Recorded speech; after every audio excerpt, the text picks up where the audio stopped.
To learn about the off-grid lifestyle and to be inspired to live your dreams, click subscribe so you don't miss anything. Hit the bell notification. Sun's out today. Man, I'm making some electricity today. Today I got just a simple little project I got to get done. As you may remember, I got this for free from a family member. Probably March time frame. He came up to visit me and he had this laying around and he gave it to me. Well, what we did with it was we put it on our back porch and we used it as a roof for our back porch until I could build an actual roof. And so you saw me build a roof a while back on the back porch. I used that clear, this stuff right here actually. I used this clear PVC, UV resistant, hail resistant plastic material for the roof. And so we had this left over and I really had no idea what we were going to do with it. And it was almost like Carolyn already knew what we were going to do with it. She said, well, why don't we use it to cover up the chickens? And that was brilliant. So we have this chicken run. Now, originally, I had a chicken run that I made out of PVC pipes. And that worked out really well. It was lightweight so we can move it around. That was the key, is we had to be lightweight so we can move it. But the problem was, on days like this when it's real sunny, the chickens would never use it. They like to be in the shade. So the only way we could actually get them in the shade is take them down into the woods. And I just wasn't too comfortable with that thought. You know, you're down in the woods and animals can do their nasty deeds, whatever that is, without you seeing it so much. So the only thing I'd be able to hear is the chickens getting upset and I'd have to run down here to see what it was. Whereas with them being outside like this, I can just look off the back porch, see what's going on. So I was thinking about putting them right over here, which would have been plenty of feed, but then they'd have been kind of stuck in this area most of the summer, and I really didn't like that idea, and I couldn't figure out how to cover it up. So when Carolyn said, let's use the tent for a chicken run, this was perfect. Now, you will see here, just last night actually, we've moved it. It was sitting here for, I don't know, a couple weeks, and then we moved it over here. You can see the chicken coop is on wheels. I think you can see that. And so all I have to do is just move the chicken coop, move the run, and the next morning they come out and they got a fresh patch of grass. And it's shocking to them every time they see it. Like, oh, wow! So as you know, we have more chickens than this. We got 6 in here. Up here I have 9 more in this little temporary thing that I made. But the thing is you can't mix them yet. You can't mix the chickens. These guys are way too old for these little guys. And I know there are people in my comment section that says you can do it. Just put them in there at night. But everything I read says that's wrong. So we got the 5 here, and these are, I don't know, 7 weeks old. And over here we got 4 more that are, I don't know, maybe 9 weeks old. These guys are too small to be mixed in. But when you actually do read on how to mix chickens, they all say that you want to introduce them separately. You want them to get comfortable with each other, but where they can't actually touch each other. So I have bought myself, and they're relatively inexpensive. And so what we'll do is we'll put the second tent next to the first tent, and then they can get used to each other. And when these guys are old enough to actually move in with the others, then we can just open it up and they can go back and forth. So you need 100 square feet for 10 chickens. Well, these tents are 10 by 10, that's 100 square feet. But we're gonna have 19 chickens when it's all said and done. So 2 of them, so that would be 200 square feet. That's exactly what we need. And then we also have these guys, and they're still little babies, 4 or 5 weeks old. And these guys can't even come out of the crate yet. At night, it's still a little chilly for them. So we gotta bring them inside. So what we'll do then is I'm gonna leave this little temporary structure up that I got, and we'll use that for these guys.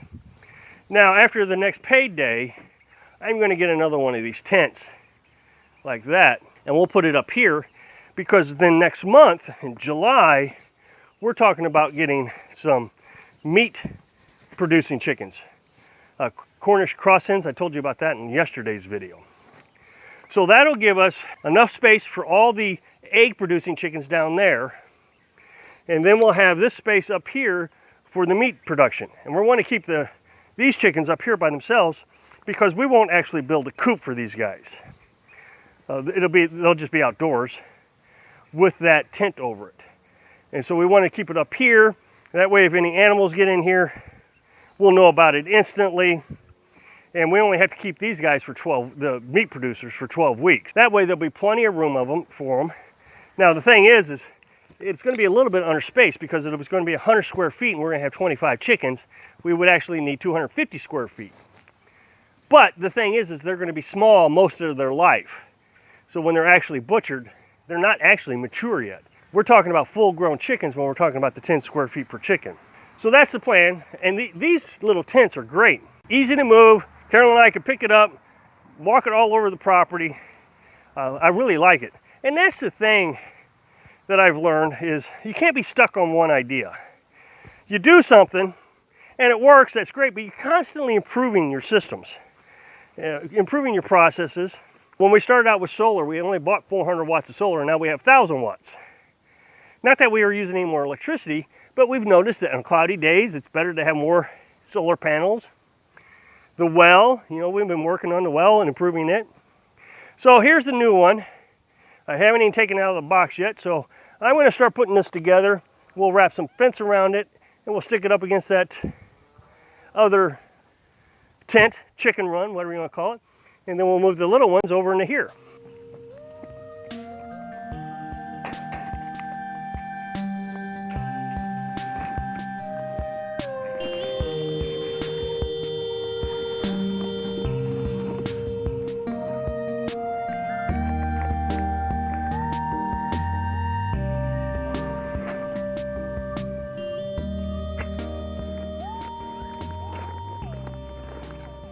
Now I lucked out with the first tent and it had a white cover. When I started looking for these, the only ones I could find was blue. But on Amazon, they got a little button over there, white, blue, different colors. When I finally figured that out, I got the white. Because the white reflects the sunlight. Whereas if I had gotten a darker color, it would have gotten too hot in there for the chickens.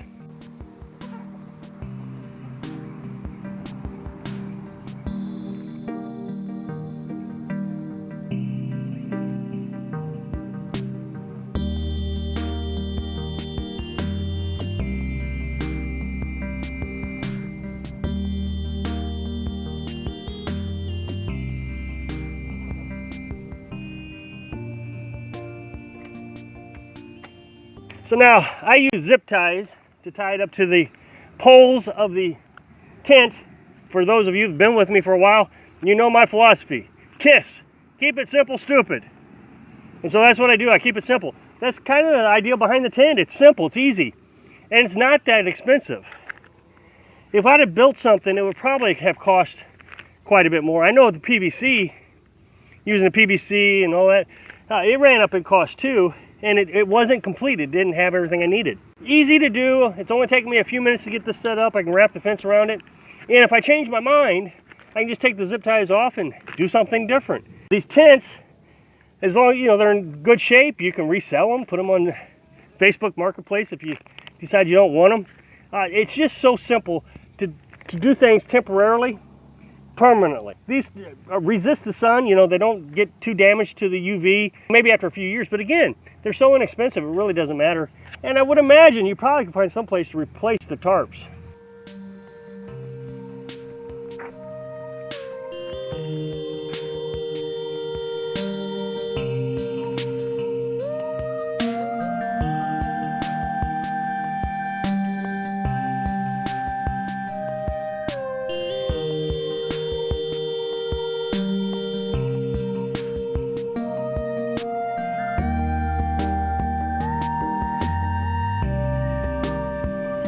Okay, so I got it all set up, and I would say it only took 45 minutes, maybe an hour.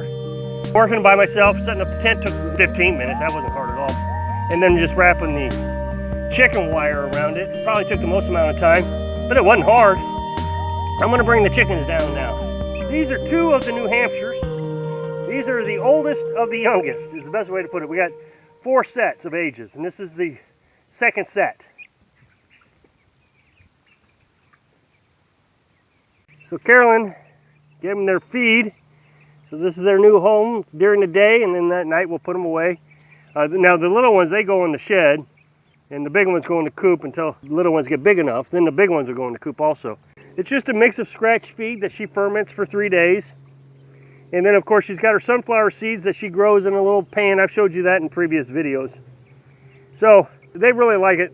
It takes them to a certain age before they actually get used to the idea that this is snack time, because you'll see the little ones over there, I think, the black ones, they didn't take their food.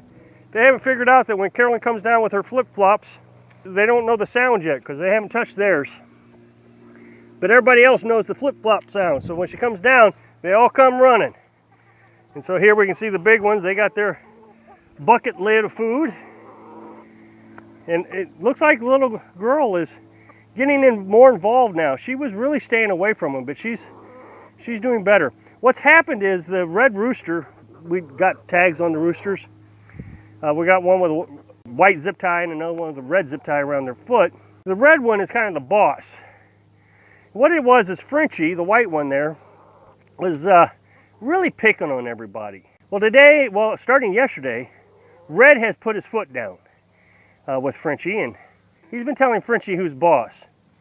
So Frenchie has calmed down a little bit. So now, like here, little girl, she was really unable to defend herself, but now look at her. She's getting underneath Frenchie now and getting food, so that's great. I guess the pecking order is starting to straighten out and as they get older. So the tent's working. I'm just loving this whole setup. Everything's movable, everything's easy, everything's cheap. So I hope I can inspire you to keep it simple when you're living your dream. Thanks for watching.